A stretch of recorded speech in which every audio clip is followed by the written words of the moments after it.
भगवानले भन्नुभयो, हे माताजी, जीवले मनुष्य शरीरमा जन्म लिने भएपछि भगवानको प्रेरणाले आफ्नो पूर्व जन्म अनुसार देह प्राप्तिको निम्ति त्यसले पुरुषको वीर्य कणको आश्रय लिएर स्त्रीको गर्भमा प्रवेश गर्दछ।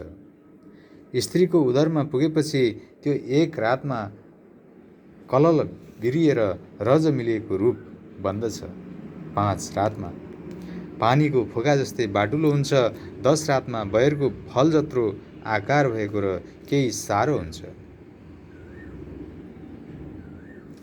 त्यसपछि 1 महिनाभित्रमा फूल जस्तो मासुको डल्लो बन्दछ। 1 महिनापछि त्यस डल्लोमा टाउको निस्कन्छ।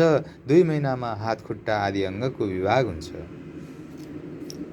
3 महिनामा नङ, रौँ, छाला, हाड, स्त्री पुरुषको चिन्ह तथा अरू छिद्रहरू उत्पन्न हुन्छन्।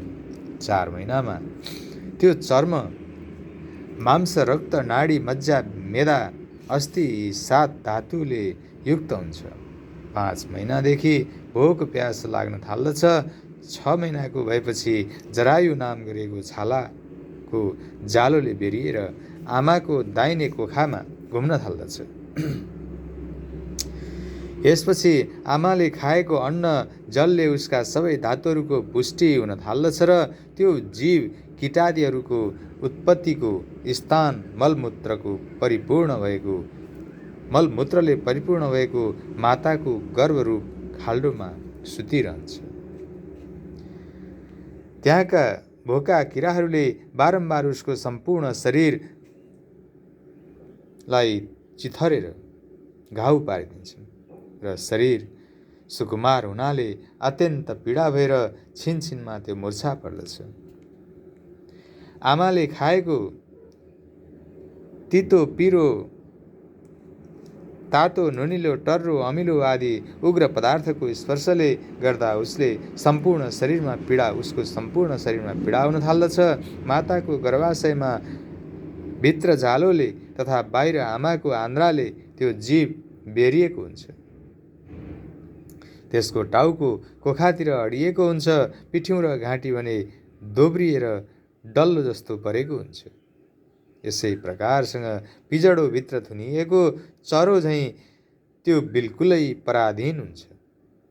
आफ्ना हात खुट्टा चलाउनसम्म पनि सक्दैन। यही बेलामा दैवको प्रेरणाले स्मरण शक्ति प्राप्त भएकोले उसलाई आफ्ना 100 करोड पूर्वजन्मका कर्महरूको सम्झना हुन्छ र दुःखले लामो लामो सास फेर्न थाल्दछ। यस्तो अवस्थामा उसलाई के शान्ति हो? 7औं महिना सुरु हुनासाथ उसलाई सुख दुःखको ज्ञान हुन थाल्दछ। तर प्रसुति वायुको वेगले गर्दा त्यो आफ्नी आमाको त्यही पेटमा विष्टाबाट उत्पन्न भएको किराहरू जस्तै एकै ठाउँमा स्थिर भएर रहन पाउँदैन। यसपछि 7 धातुले युक्त भएको त्यो जीव अत्यन्त डराएर अत्यन्त दीन भावसँग आकुल व्याकुल भई आफूलाई माताको गर्भमा पठाउने तिनै प्रभुको यस प्रकारसँग स्तुति गर्न थाल्दछ। र जीव भन्दछ, आफ्ना शरणागत जगतको रक्षाको निम्ति इच्छापूर्वक नाना प्रकारको रूप धारण गरी यस प्रकारसँग प्रकट हुने तथा म समानका अधमको शुद्धिको निम्ति यो गर्भावास रूप अधम गति देखाउने उनै भगवानको भयहीन चरणाबिन्दको शरण लिन्छु। देह, इन्द्रिय र अन्तःकरण रूप मायाको आश्रय लिएर जुन जीव पाप पुण्य रूप कर्मले आच्छादित रहनाले माताको गर्भमा परेको जस्तो देखिन्छ तापनि ती शुद्ध विकाररहित अखण्ड बोधस्वरूप परमात्मा म यस जीवको सन्तप्त हृदयमा विराजमान छन्। म तिनलाई नमस्कार गर्दछु।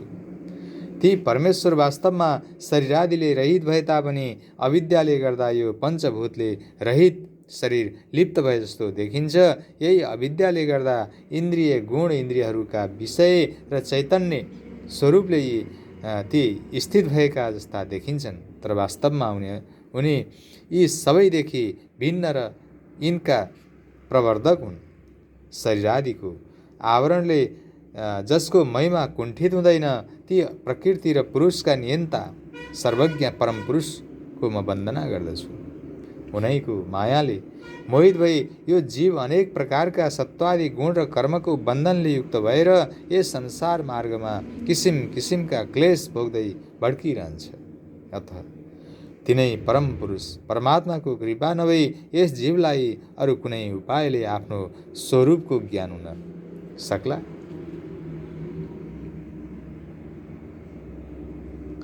मलाई यो जुन त्रैकालिक ज्ञान भएको छ त्यो पनि उनी सिवाय अरू कसैले दिएको होइन, किनकि स्थावर जङ्गम समस्त प्राणीहरूमा उनै एकमात्र अन्तर्यामी रूप अंशले विद्यमान छन्।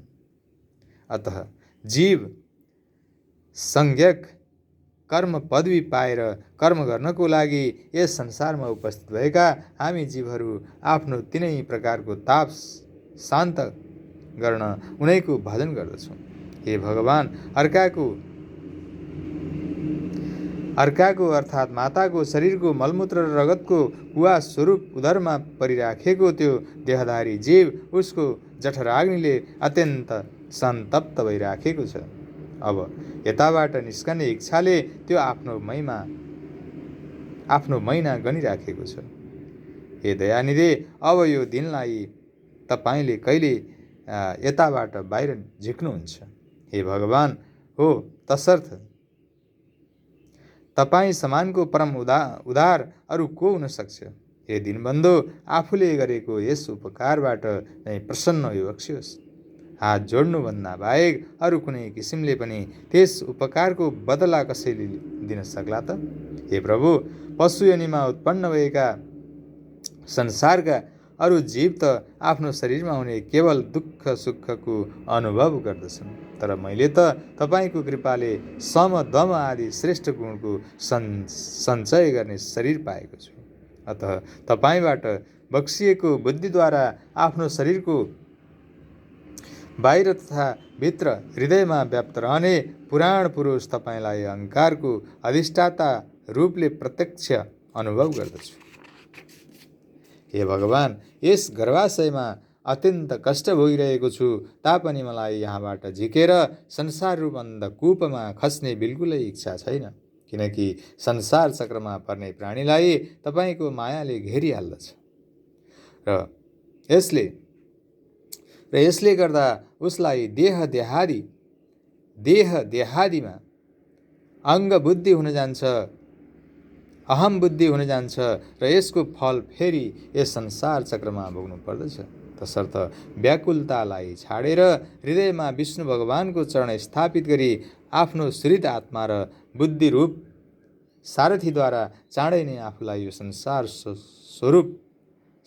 रूप समुद्रबाट पार लगाइदिन्छु, जसले गर्दा मलाई फेरि अनेक प्रकारका देशले युक्त भएको यो संसार दुःख प्राप्त नहोस्।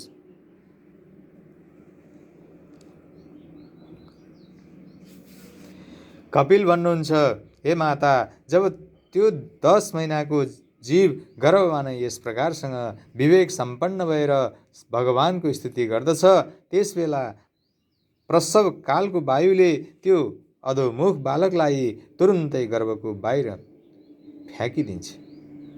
प्रसूति वायुद्वारा अकस्मातसँग फ्याँकिएको त्यो बालक उदोमुन्टो लगाएर अत्यन्त कष्टसँग बाहिर निस्कन्छ। यस बेला उसको श्वास बन्द भएको र स्मरण शक्ति नष्ट भएको हुन्छ। पृथ्वीमा आमाको रगत र मूत्रमा परिराखेको त्यो बालक विष्टाको किरा झैँ छटपटाउँछ। गर्भवासको बेलाको उसको ज्ञान हराएर जान्छ र त्यो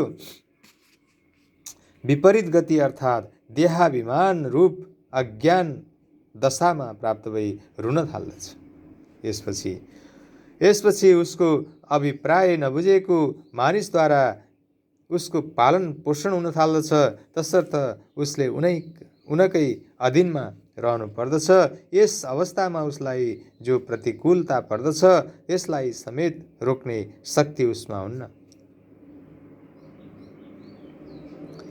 जसलाई उडुसादी गरिएका स्वदेश जीव टाँसिराखेको मैलो फोहोर खाटमा सुताइदिन्छन्, त्यसबेला आफ्नो शरीर चिलाउने उठाउने फर्कन समेत सामर्थ्य उसमा रहँदैन।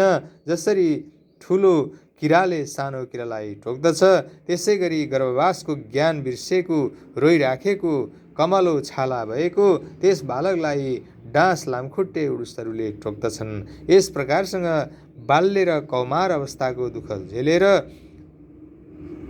त्यो बालक युवा अवस्थामा प्राप्त हुन्छ।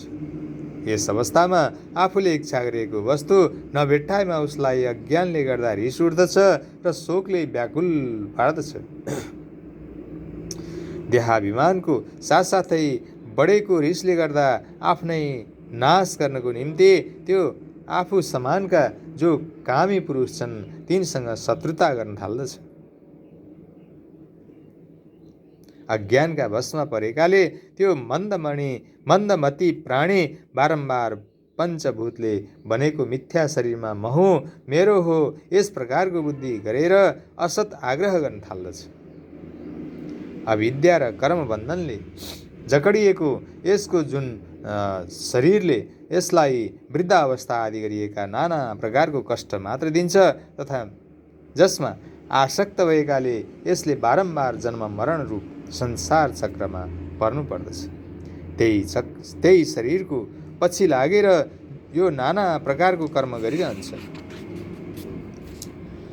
संसार सत्मार्गमा चल्न लागेको समयमा जिहा र उपस्थेन्द्रियको भोगमा लागेका विषय पुरुषसित समागम भएछ र उसको अनुगमन गर्न थाल्यो भने फेरि त्यो पहिले झैँ नारकीय योनिमा पर्दछ। उनीहरूसितको सङ्गतले गर्दामा यसका सत्य, शौच, बाहिरी भित्री पवित्रता, दया, मौन, बुद्धि, धन सम्पत्ति, लज्जा, यश, क्षमा, मन एवं इन्द्रियहरूको संयम तथा ऐश्वर्य आदि समस्त सद्गुण नष्ट हुन्छन्। विषयी पुरुषको आत्मा शान्त रहँदैन, किनकि मिथ्या देहाभिमानले ती सदा चिन्तित रहन्छन्। त्यस्ता मूढ विक्षिप्त चित्त स्त्रीको खेलौना जस्ता भएका अत्यन्त शोचनीय असत पुरुषको सङ्गत कहिल्यै पनि गर्नुहुन्न। स्त्री अथवा स्त्रीसित सहवास गर्नेहरूसितको सङ्गतले जीवलाई जस्तो मोह र बन्धन हुन्छ त्यस्तो त अरू कसैसितको सङ्गतले हुँदैन। एकचोटि आफ्नै पुत्री सरस्वतीलाई देखेर ब्रह्माजी उनीको रूप लावण्यले मोहित भएका थिए। उनले कहाँसम्म लाज त्यागिदिए भने कन्याले मृगीको रूप लिएर भाग्दा पनि मृगको रूप लिएर उसको पछि दगुर्न लागे थिए। साक्षात् ब्रह्माको यस्तो दशा भयो भने उनका छोराका पनि छोराहरूले उत्पन्न गरेको यस सृष्टिमा ऋषि नारायणलाई छोडेर अरूको यस्तो ज्ञानी पुरुष होला जसको बुद्धि स्त्री रूपिणी मायाले मोहित नभएको होस्। यिनी केवल आफ्नो आँखी भाउको इसाराले ठुला दिग्विजयी वीरहरूलाई समेत पैताला मुनि ल्याइदिन्छन्। अर्थात् मुक्त हुन इच्छा गर्ने अथवा मेरो सेवाको प्रभावले आत्मा अनात्माको विवेक प्राप्त गरेको पुरुषले कदापि स्त्रीको सङ्गत नगरोस्। कारण ज्ञानीहरूले स्त्रीलाई योगीको लागि नरकको खुल्ला ढोका बनेका छन्। भगवानद्वारा रचिएकी यो स्त्री रूपिणी माया सेवा आदि की बहानाले बिस्तारै नजिक आउँछ। ज्ञानीले त त्यसलाई घाँसले छोपिएको इनार समान आफ्नो मृत्यु नै सम्झनु पर्दछ। स्त्रीमा आसक्त रहनाले अथवा अन्त्य समयमा स्त्रीमा नै ध्यान रहनाले जीवलाई स्त्रीको योनि प्राप्त हुन्छ। यस प्रकारले स्त्री योनिमा प्राप्त भएको जीव पुरुष रूपिणी मेरो मायालाई नै धन, पुत्र, घर आदि दिने आफ्नो पति मान्दछ। स्त्री योनिमा प्राप्त भएको जीवलाई मुक्तिको इच्छा छ भने त्यसले जसरी व्याधाको गाना कानलाई प्यारो भए तापनि भोला भाला बिचरा पशुपन्छीलाई फसाएर उनको नाशको कारण बन्दछ, त्यसै गरी छोरी लोग्ने घरलाई विधाताले निश्चित गरेको आफ्नो मृत्यु सम्झनु पर्दछ। जीव उपाधि रूप लिङ्ग शरीरद्वारा पुरुष एउटा लोकबाट अर्को लोकमा जान्छ र आफ्नो प्रारब्ध कर्मको भोग गर्दै निरन्तर अरू देहको प्राप्तिको निम्ति थरी थरीको काम गरिरहन्छ। जीवको उपाधि रूप लिङ्ग शरीर त मोक्ष पर्यन्त उसको साथमा रहन्छ। भूत इन्द्रिय र मनको कार्य रूप स्थूल शरीर यसको भोगको अधिष्ठान हो।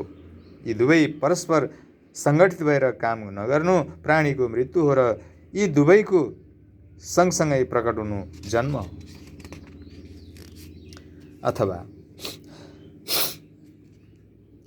पदार्थहरूका उपलब्धिको स्थान रूप यस स्थूल शरीरमा उनलाई ग्रहण गर्ने योग्यता रहेन भने यही उसको मरण हो र यो स्थूल शरीर नै म हुँ यस अभिमानको साथमा जब उसलाई पदार्थको ज्ञान हुन थाल्दछ तब त्यसको नाम उत्पत्ति हो। आँखामा मोतीबिन्दु आदि दोष हुनाले त्यसमा रूपादि हेर्ने योग्यता रहँदैन र त्यसमा रहने चक्षु इन्द्रिय पनि रूप हेर्नमा असमर्थ हुन्छ।